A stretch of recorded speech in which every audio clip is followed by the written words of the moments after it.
With season 17 ending in 7 days, it is finally time for a tier list. In this video today, we're going to be going through every single character, pointing out their strong points and weak points, and by the end of the video, they will all be ranked. One thing I do want to say is that this season I have took a lot of time to master and main a lot of different characters that I wouldn't usually play, so hopefully my rankings are a lot more accurate based on the ones from the past. If you guys want to share any of your opinions, then let me know down in the comments below whether you think my tier list was good or not, or whether you think any characters should be placed higher or lower. Just want to say this tier list is based on characters with no tuning at all, so I'm not going to be mentioning certain tunings that completely change a character's playstyle, and I'm going to be assuming that these characters are being utilized to their full potential. So for example, you might think Tamaki is B tier, but I might end up putting him S tier because there's some sort of tech or, you know, some sort of just mechanic that you guys won't know about, but I will explain it in the video. So it's kind of like a educational and kind of like a tech guide here for a bunch of characters as well. Anyways, though, without further ado, I do not want to waste any of your guys' time, so let's get straight on into the tier list.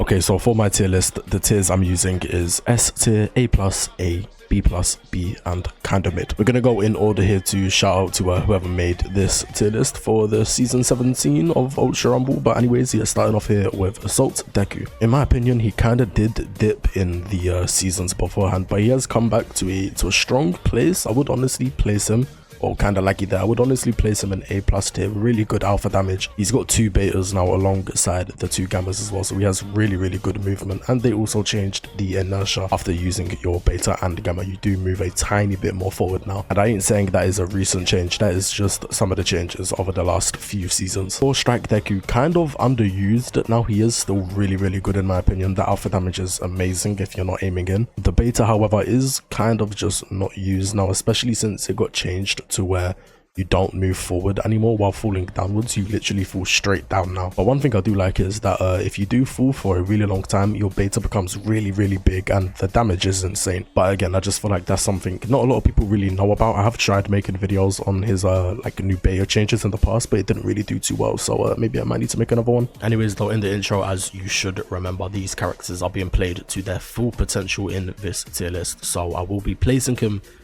I would realistically place him at the end of A+ tier, but for now, just for now, I'm going to be placing him in A tier. Rapid Deku isn't a fucking, you don't need an explanation. He's S tier, bro. Like, come on, but it's just overpowered. He needs nothing. I can't wait to be able to put him in B tier though. I just can't wait.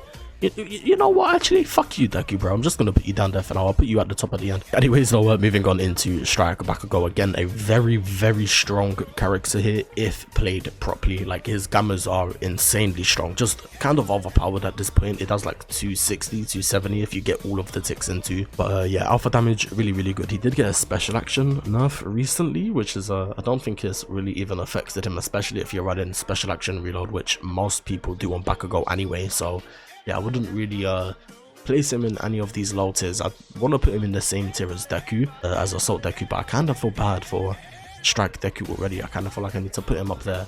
He is a really strong character if you know how to play him. You know, that is what this tier list is about, if you're using the characters to their full potential. So Rapid Bakugo now, again, a really good character, but I feel like this character, he's a lot easier to catch because when he's in the air, especially with this season and the current meta, it's very easy to beam people out of the sky, especially if there's other Nagants as well, you know. So Rapid Bakugo, he is really good, but I don't know, I feel like he's kind of fell off as the seasons go on and on. Just, you know, with the next air character coming out, he just gets weaker and weaker. It does feel really weird to put Rapid Bakugo below Strike Bakugo, but honestly, I do think a Strike Bakugo does beat a Rapid Bakugo. A 10 out of 10 Strike Bakugo beats a 10 out of 10 Rapid Bakugo 100%. But I don't know about this one though. Let me know what you guys are thinking about Rapid Bakugo being in A+ tier alongside these 4 here. We got Tech Bakugo now too. Tech Bakugo, honestly, I think he's the worst out of the 3. I would place him in A tier for now. His gamma I don't know, I just feel like it's too slow, you know, it doesn't, the startup time is really bad, you can easily dodge it, and for the beta ability, it just feels really underwhelming for his quirk set. You know, this is supposed to be the big Bakugo quirk set, the main Bakugo quirk set in the game, and it's just so underwhelming, and it just doesn't feel like it does a lot of damage. The alpha damage aimed in though is obviously really good, probably the best out of the 3 Bakugos, but an alpha doesn't carry your game necessarily, bro, especially when it comes to comparing with the other Bakugos. You guys probably do disagree with me where I have placed the Tech Bakugo, but anyways, we're gonna move on into Rapid Chakon. This is a character that I would have placed in S tier if it was like 5 seasons ago, 6 seasons ago, but now she's barely even played in EU. I don't know about NA or JP. Barely see a Rapid Chakon nowadays, and if you do see them, I feel like they're so easy to chase down now, and it's really weird because that's one thing that didn't get nerfed is her movement. I'm pretty sure all that got nerfed on her was her combos, so I don't know, yeah, it feels weird, but when her damage did get nerfed and her combos got nerfed. But with all of that being said, I will still be placing her in A tier, because if you do come across an Ochako who knows what she is doing, then she is still really scary and really hard to chase down. And so Ochako, honestly, I'll be placing her in the same tier as Tech Bakugo and Rapid Ochako. She is really good. She probably does deserve A+ tier as well. But you know, as this meta goes on every single season and people get better at the game, it's become really easy to actually dodge her alpha. Like, I'm not even joking, her held down alpha is really easy to dodge if you're looking at her, of course. For Ida, another really good character, but I don't know, I just feel like this character is outshined by all of the quirk sets in the game. If I was just doing characters here, I would honestly place him like pretty high up, but because of all of these quirk sets in the game, he's just fell off so hard. So the devs were honestly right for giving him 4 alphas in the, like, I don't know when that change happened. It happened a few seasons ago. I believe he has 4 alphas now at even level 1, I believe. So, but as you can see, I will be placing him down in B tier, even though again, if you know, if it's a 10 out of 10 like either player, I still think if they're fighting against a 10 out of 10 any of these characters up here, he should theoretically lose. It's kind of got me thinking though about Rapid Ochako. I feel like I need to put Rapid Ochako in B+ tier, because honestly, I don't really think if an Ochako and Ida have a 1v1, it's easy for an Ochako. I really don't. Okay, moving on into Strike Shoto, and I actually played him like tonight, and I've had really good games with him. I hope you guys will enjoy that video when it does come out. But yeah, talking about Strike Shoto here, really good gamma, good alpha, good beta, really strong beta. And this character does also have a TOD combo. If you do 2 melees and then 2 melees again, and then you could just do double beta most of the time, you're gonna down him, bro. So for Strike Shoto, honestly, I'll be placing him in A+ tier. Again, if you know how to play him, and I ain't gonna talk about tuning in the video, but if you do put space up on him, he just honestly becomes a broken character. Okay, for Tech Shoto, this is a character that low-key fell off, bro. He fell off so hard, even though he is still pretty good at holding down areas and especially rotating with his gamma ability. He's in no way above like Assault Ochako here, or maybe even Tech Bakugo. I would honestly place him at the top of B+ tier for now. Like, yeah, just Tech Shoto is really not that good. The alpha is really slow as well, so you know, it's kind of easy to dodge at long range, or not even to dodge, bro. Like, you can just get to cover so quickly when Shoto's using alphas, because again, it is so slow. So just keeping a distance on Tech Shoto makes you win the fight most of the time. So anyways, moving on into Froppy. This is one, or she has become one of the most annoying rapids. People have really figured out how to play Froppy in these recent seasons, and she's honestly sharp. I would say to A+ tier. She's on the edge of being an S tier rapid. Using the alphas into gammas, running away, she probably has the best chances of staying alive in endgames alongside rapid Mirio. If her damage or if her combos were any stronger than what it was already, she would honestly be sitting at the top of S tier, but for now, we're just going to be placing her in A+ tier. Okay, so Kirishima, this is a very interesting one, because he has been buffed. His alpha tracking is really good now, but he can still really easily be just bullied and outclassed by 3 stacks, or just even in a 1v1 against most of this roster. And it pains me to say it, bro, because I really do like Assault Kirishima. I had some really good games with him as well tonight, which is crazy, but I'm gonna have to be placing him in B tier still, just when it comes to every other character in this game. And if you're gonna compare characters to characters, then Assault Kirishima, he honestly does lose a lot of matchups. But on the other hand, we do have Red Kirishima, and you guys know where this guy is going, because he hasn't been nerfed, bro. I don't care what anyone says. If you don't think the 12 damage gamma nerfs was legit or was valid, no, it wasn't, bro. His character is still insanely strong. He's got insane movement, insane beta movement. His beta just, Like, you can cancel the beta for extra movement. I'm pretty sure you guys already all know that, but just that being a thing alone, I feel like it shouldn't be a thing, especially when they took it away from Strike Kendo too. But yeah, he still sits at the top of S tier. Just needs some more nerfing. Sorry for you guys seeing that message for the past like literally 10 minutes, my bad. Moving on into Momo, again, she's a good character, but honestly, she's not really threatening at all unless she gets to like zone 7 or 8, bro, because other than that, she's really easy to kill, really easy to avoid as well. Like, if you're a Shigaraki main or something, then of course Momo would probably be higher up on this tier list for you because you struggle against her since you can't stay in the air. But again, for like 60% of the roster who can stay in the air, Momo is not a problem at all. So gonna be placed, I would place her in kind of mid, but I don't want to disrespect her too much, bro, because I do like Momo's character. Okay, Rapid Deku, you've had enough time out, bro. We're gonna be placing you in a S tier. You guys already know he should be up here, bro, so I don't need to explain it. Anyways, moving on into Tokoyami here, Dark Shadow. A very good character, not really used a lot, kind of in the same boat as Present Mic in a way, Strike Present Mic, just a really strong character. Kinda underwhelming though with the alpha damage is really bad on Tokoyami.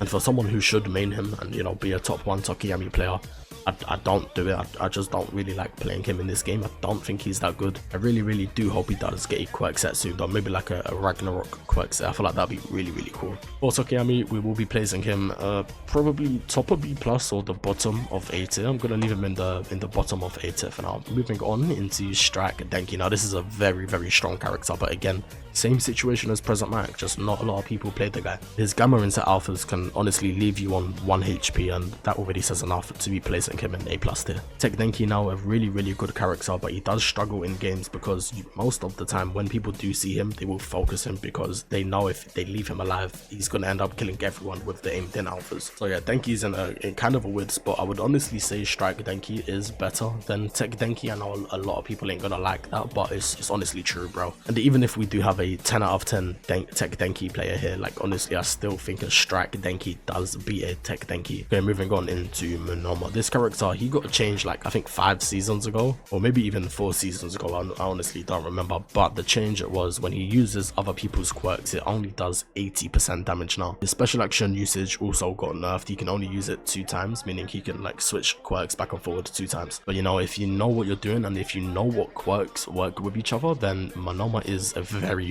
scary guy to deal with. There are still quite a lot of Monoma players. There's definitely a community on YouTube for sure that just loves showing his combos off, which is really cool to watch. I would go recommend you guys go check that out if you do want to know how to play Monoma. But for now, we're gonna be placing him in A tier 2. Yeah, Assault Kendo, she did recently get nerfed. I believe it's on the Gamma ability. She did get a nerf to her reload time. She is still a very good character. You can do 2 whole melee loops in a row as well, by the way. You don't even need acceleration. You can just do 2 whole melee loops. And again, not a lot of people play her, but she is a grounded character and she can't really do much when she's like, when there's a Nagant and Armored Might, for example, in the end games. Like, she's gonna lose that fight most likely. So if I had to put her in a tier list, I would probably put her at the end of B+.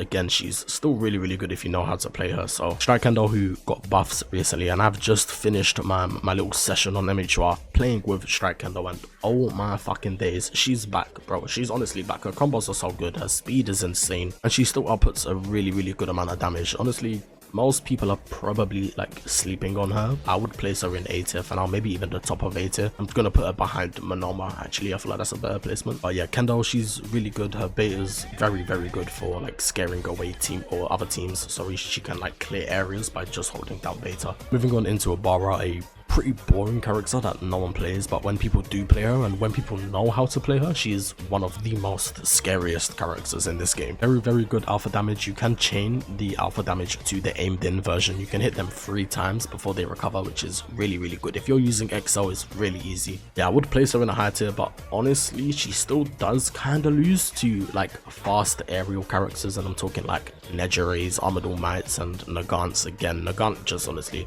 we already know where she's gonna go, by the way. I don't really even need to talk about her. Let's just put her in S tier. But yeah, for Uraraka, I would place her in A tier. She would sit in A+, but she's honestly, yeah, she can't Like, she can beat some of these characters, but honestly, if these characters know how they're playing, then they're gonna lose, or they're gonna win against the Nibara, sorry. For Rapid Mirio, very good character, the easiest character to stay alive until endgame with. You guys already know this, and for that, like, it literally puts him in A+ tier, because all you need to do is stay alive, and if you've got one res card, you've got literally one fucking res card. All you need to do is stay alive until endgame, res your team, and then you've got a chance at having a 3v3, bro. So he does have quite a lot of tech. The inertia on the alpha is really good now as well. That happened not a long time ago, maybe like 3 or 4 seasons ago. It got changed, so he carries on moving forward. It was the same update as where Rapid All Might's beta got changed to, or no, was it Rapid All? Yeah, it was Rapid All Might's beta. Anyways though, Tech Mirio, again, don't really need to talk about him. If you know how to play him, he's honestly unkillable. He's untouchable. Like, you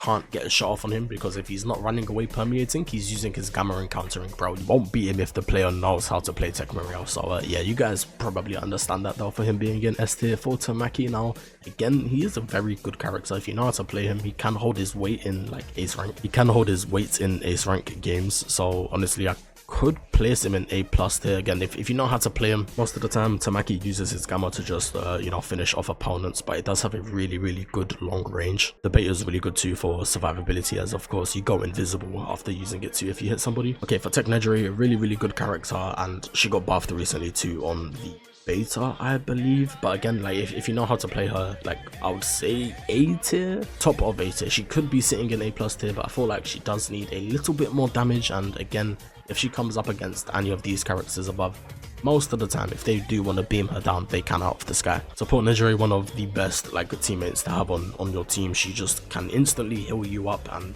GP and HP, and for a support character, she does more damage than even some strike characters, which will never make sense to me in my life. But for that alone, that's going to be putting her in S tier, bro. Shinso, again, he's a good character, but he is really fell off. I feel like since Strike Aizawa came out, all of the Shinso mains that wanted the swing from like from OJ2, they all switched up onto Strike Aizawa, bro, and they're having the time of their lives right now on Strike Aizawa, because he's one of just the most fun characters in this game. But again, that's kind of made Shinso fall off here. He's still got decent combos. You can't do a double beta anymore, which I know is kind of upsetting, but like, again, that's one of the things that made a lot of people stop playing Shinso. So honestly, I'll be placing him in the top of B tier, the top. Assault All Might, a really good character now that his beta got changed. It doesn't do the ending punch if you do not connect to anyone while in the air anymore, which is really good. However, if you are on the ground, the final punch does still come out, so just keep that in mind. But this change alone definitely hit him up a few tiers here, because his movement now is just 10x better, and you can get away from fights when he does need to. I'm going to be putting Assault All Might in A+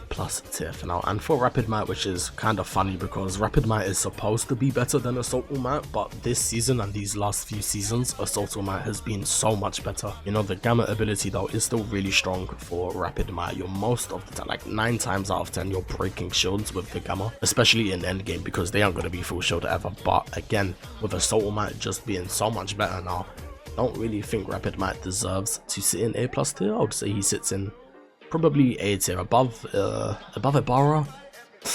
Yeah, I would say above Ibarra, honestly, right? Okay, now for Tech Might, a lot of people might, like, some people might be surprised by this, but he does still sit in S tier. He's a very good character. Meep, if for some reason you're watching this video, his Armored All Might gives me like PTSD, bro, because it is so stupid, the tech you can do with him, the jittering, the flight. Sometimes you genuinely cannot hit an Armored All Might if they are in the air above you and you're just on the floor, bro. It's GG straight away, so he deserves the S tier. For Tech Aizawa, again, very strong now. Since Strike Aizawa came out, Tech Aizawa got buffed as well. The beta inertia is insane. You can also hit people after the beta now as well, so some combos you can do is beta, gamma, alpha. Like, it's just beautiful stuff, bro. It's really beautiful stuff. He defo is in A+ tier, maybe even sitting above some of the beamers here, but I'm gonna be putting him just above Strike Deku for now. I'm also gonna change this around a little bit, because some of these characters, they deserve to be sitting above others. So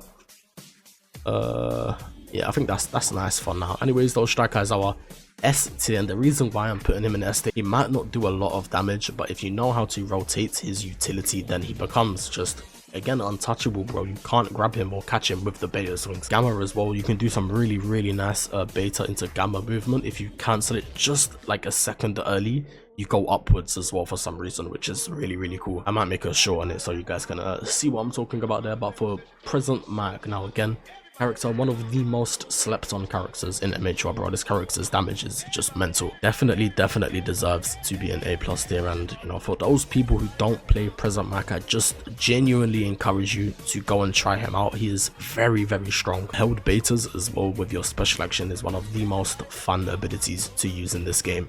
But moving on into Tech Aizawa now, with defo putting him in kinda mid, bro. This guy is bad. This guy's so arse, bro. The only good ability on this character is his beta ability, and that shit only does like 180 at level 9, bro. It's just so arse, man. I really do hope they buff the technical Mac quirks, give him some more damage on the alpha, and don't make him break the gamma after one use, bro. I feel like that's so stupid. I know the frames might go down when he's spamming all of those alphas like maybe 2 or 3 times. Okay, moving on into my top 1 character, Cementos. If you know how to play him, you're gonna obviously agree with me that he's S tier, right? Okay, I'm gonna be humble here. I'm gonna have to put him in A+ tier, just above Froppy, though. He is a very good support if you know how to play him, and in endgame he becomes a nightmare, bro. You literally, he makes a new map in endgames, by the way. You have to play around his cement, his betas, his gammas. You genuinely can't fight a Cementos in endgame. He's really hard to fight once he gets a max alpha, beta, and gamma. One of the most scariest characters, honestly. There is probably some bias in that opinion there on Cementos, though, just because I do main him and I've probably played him the most in this game. Moving on into Strike Endeavor, this character got a very interesting change that kind of made him fall off it. He has a percentage based alpha now, meaning like, yeah, you can use it all at once, and I just don't know, I don't feel like it's that good, especially because you hit all of your shots. Once that shit gets to like 55%, they're in iframes, so what's the point? And then it just takes so long to reload. I really preferred it when Endeavor had an ammo count on his alpha, but it does make sense for him to have a percentage based alpha. He just, you know, he's shooting a beam, bro. There shouldn't be an ammo count to a beam, you know, there should be like a meter instead. It just makes more sense. But anyways, I will be placing him in B+ tier for now. Probably at the end here. Tech Shoto defo should not be up there too, by the way. Assault Endeavor, he does have some really good movement now. If you use your special action and then just alpha once afterwards, you just go flying. It's kind of similar to Assault All Might's movement now. He can still output really good damage, but again, I just feel like when it comes to half of this roster that's sitting in S and A+ tier, he does lose to them in a fight. So probably at the end of A tier. I know that might be a bit too low, but for now he will be sitting there. Okay, Rapid Hawks now, and I know this one is probably gonna have the most takes in the comments down below, but that's honestly just because the Switch and console players love him, bro. And honestly, he's not that fucking good. He's really easy to beam. Even if he's flying at full speed, he's quite easy to shoot down if you're just standing from a distance. But I guess, you know, for you console players who don't play with crossplay on, Hawks might be one of the best characters in your game, bro. I don't know. I think he does have, though, is he does have pretty decent combos. I've seen some really nice melee gamma beta combos before, so no, I can't shit on him too much, but I think he does sit in maybe A tier.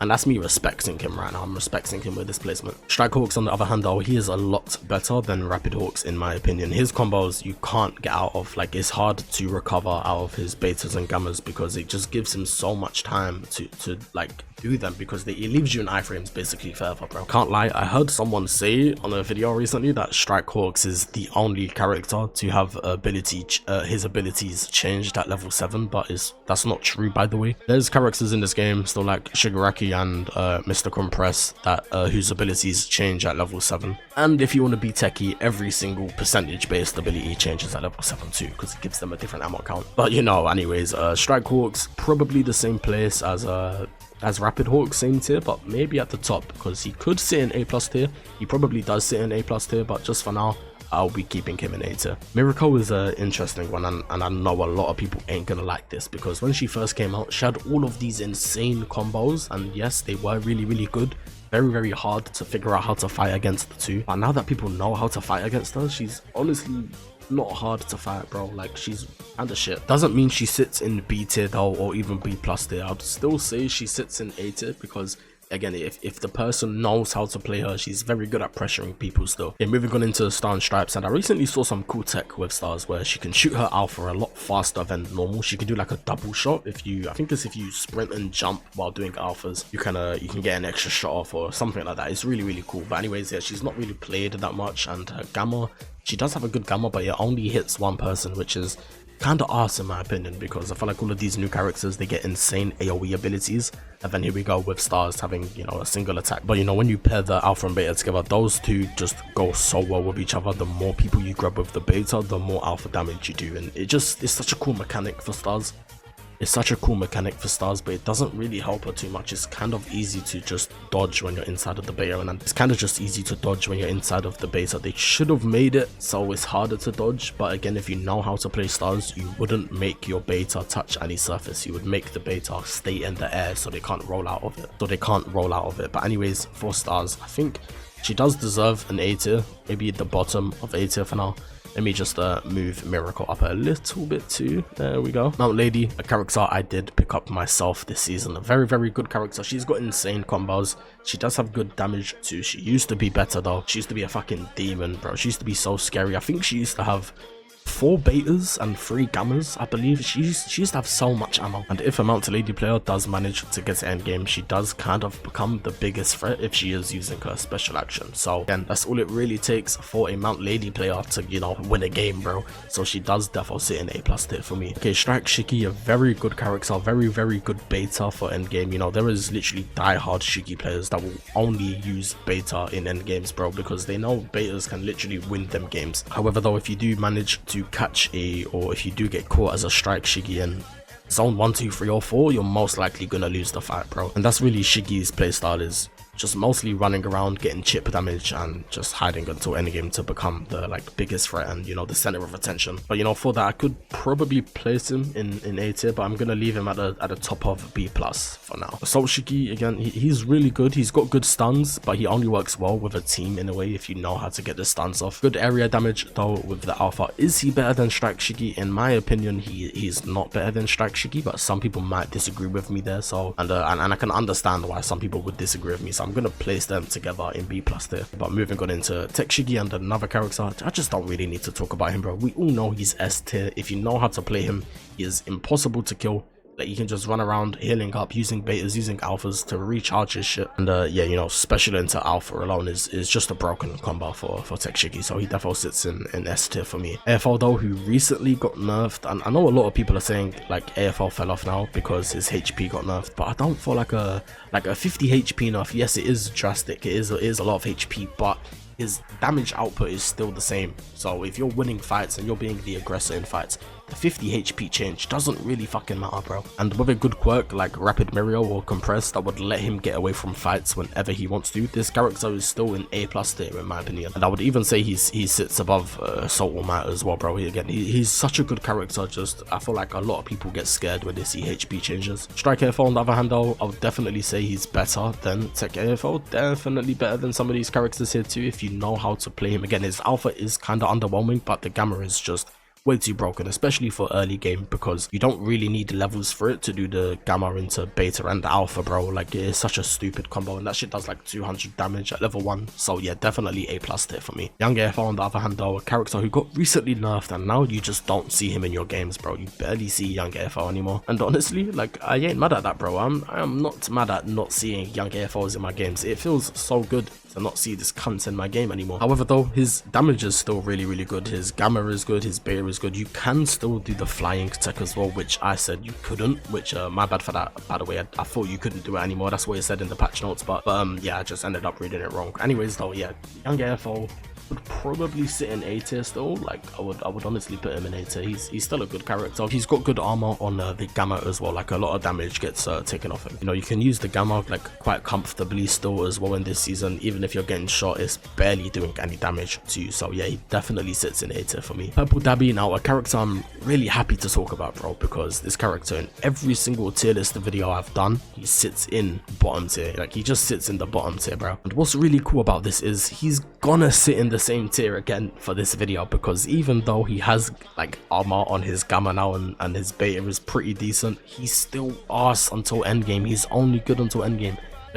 This character just needs to run away all game until he's forced to fight, bro. That's not what mhur is. And realistically, you can only run away from one person. If there's a full stack chasing him, then it's GG's, bro. Like, he is not going to be able to survive. Strike Dabi can honestly sit aside. Tech Dabi 2 in this bottom tier. His beta has been bugged this season, and for the last few seasons, he's just been an arse character, unplayable or just really bad. Okay, I can't lie, I don't want to piss too many people off. Tech Dabi, he is better than what he was, so he does deserve to be at least one tier above. We've gone into Tech Toga now, though. Her alpha damage is very, very good if you can hit all of your shots, and you know, she can change into literally every single character. So whenever there's a new season, you know, her like placement on the tier list, it varies, bro, just depending on the next character. Literally, it's kind of the same with Monoma in a way. I should have explained that with Monoma. Whenever there's a new character, this character is gonna have new combos. So yeah, Tech Toga for me, she would sit in A tier. It's kind of the same for Rapid Toga. I mean, they literally do the exact same shit, bro, and they have the exact same playstyle in a way. Rapid Toga can be a little bit more aggressive because, you know, the gamma ability, you need to be directly looking at them for it to hit. So you don't need to, it doesn't work like, you know, it doesn't work like Tech Toga's beta where you just need to aim in the direction and it will auto track to them. Twice, another character that, you know, he deserves to sit in the kind of mid tier, bro. Like, I know I said on stream the other day too that this character is not bottom tier, he's pretty decent, but again,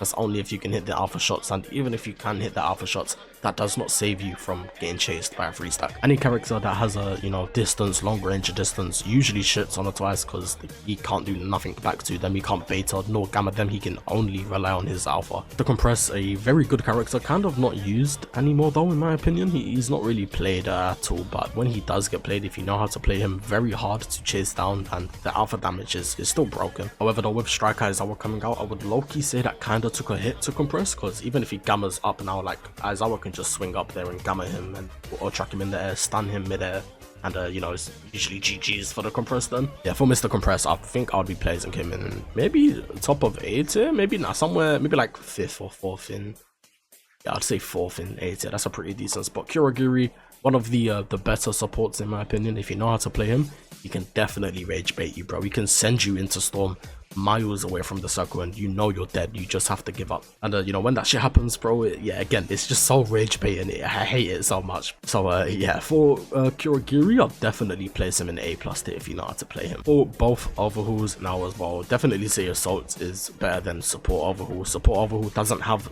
any movement whatsoever. However, you know how to play him, he can still kind of catch you off guard sometimes, but it's still so rare for it to happen. Definitely wouldn't say he's better than even some of the characters in B+ tier, so I feel like for that I'd have to place him in B tier for now. Might make a few changes here at the end. For Assault's Overhaul though, really good at rotating in endgame. You can put on a lot of pressure on multiple teams at once with the alphas or a single person with the gamma, so you know, a very good, well-rounded quirks here in my opinion. He is kind of known for being like a tickle monster, so I can't respect it. I can't respect him and put him in A+. I'm gonna have to put him in just A tier.